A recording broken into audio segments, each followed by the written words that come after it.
Companions, welcome. Today, I want to tell you a story from the southwestern Kalahari in Botswana.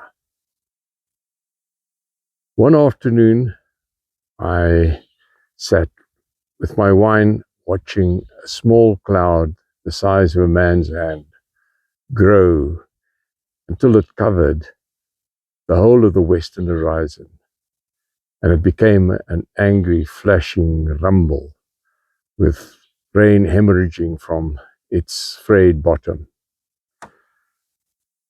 Now, rain in the Kalahari is always a great blessing, but if you're out in the open, it's a great inconvenience.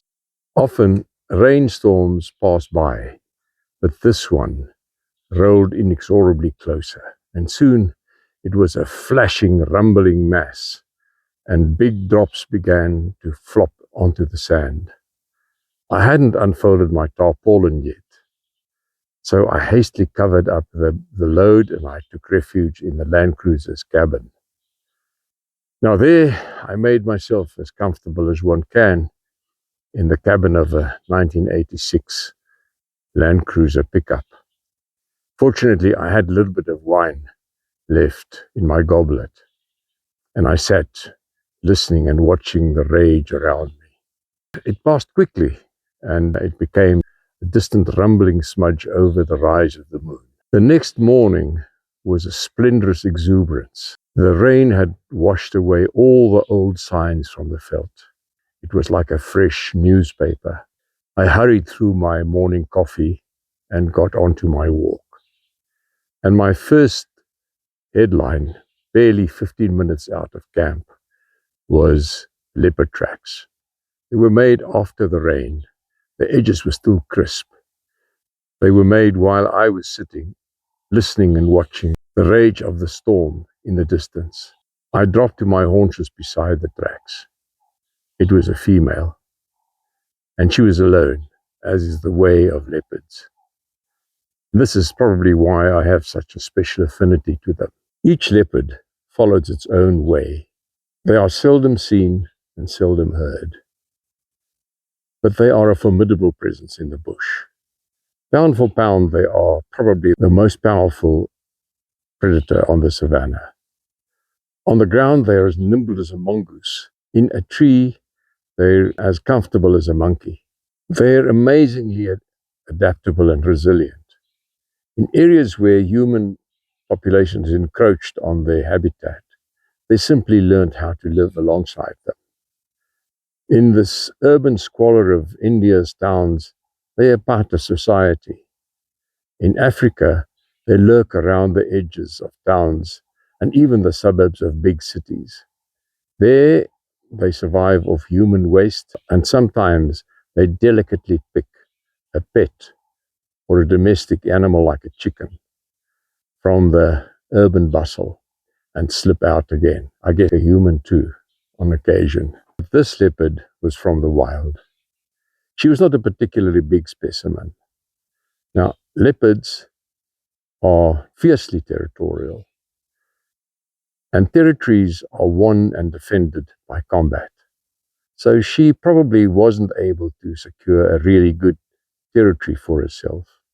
Also, her territory is likely to be overlapped by at least one or more males, and those males, although they will tolerate her in their territory, they will not hesitate to steal her prey if they came across it. Now, from my walks, I could see that the game population in this area was scarce, especially antelopes. And it was dominated by the larger semi-desert antelopes like gemsbok and hartebeest and wildebeest. And those are all too powerful and big for her to take down. Her preferred prey, which is the smaller antelopes like steenbok and duiker and springbok, seemed even scarcer. It would be hard for her to get close to any of those in the sparse cover that is offered by the Kalahari savanna. For a single leopard to survive in this very harsh environment of long prolonged droughts and ice cold winters and searing hot summers, very little rain, and water must be incredibly hard. If she could kill enough antelope, she would get her moisture that she needs from their body fluids, and she wouldn't have to drink a lot, if ever. But I suspect she struggles. She might be lucky with the odd pangolin or a porcupine. Both of those are difficult to catch. But I think she probably has to fall back on much smaller fare like rats and ground squirrels and mongooses and the odd bird, maybe guinea fowl, and lizards, even insects. And those would not easily sustain her energetic lifestyle. She is a stealth operator. She's not fast enough to chase down any of the antelope on the savannah.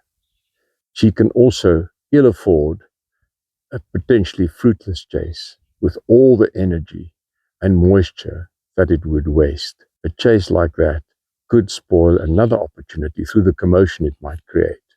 She has to cover a lot of ground to find prey and work hard to get it.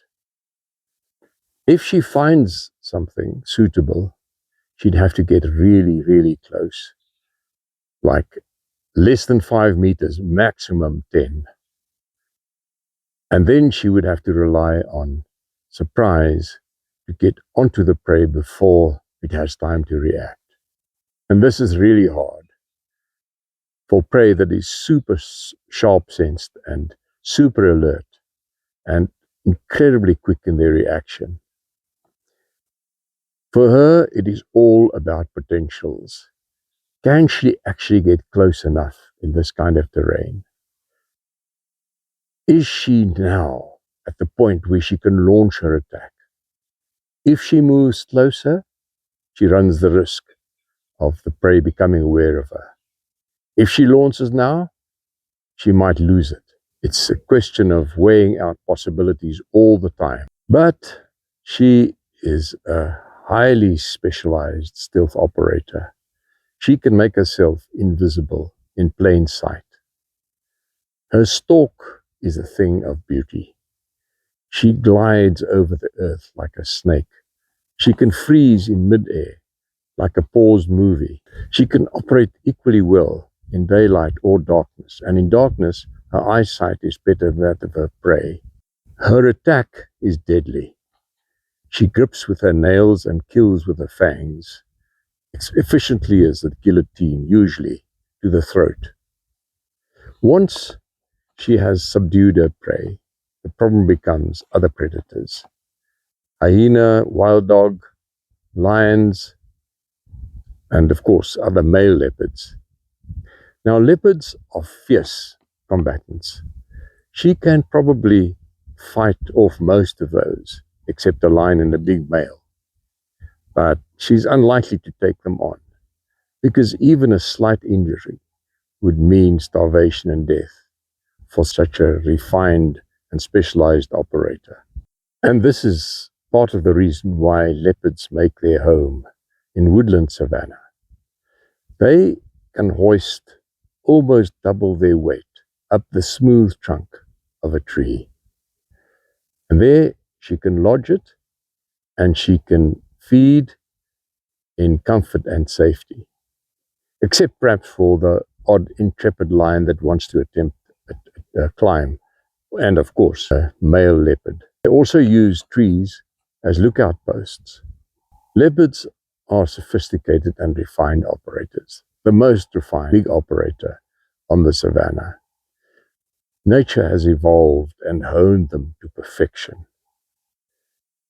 They are beautiful, they are graceful, they are stylish, and I admire them greatly.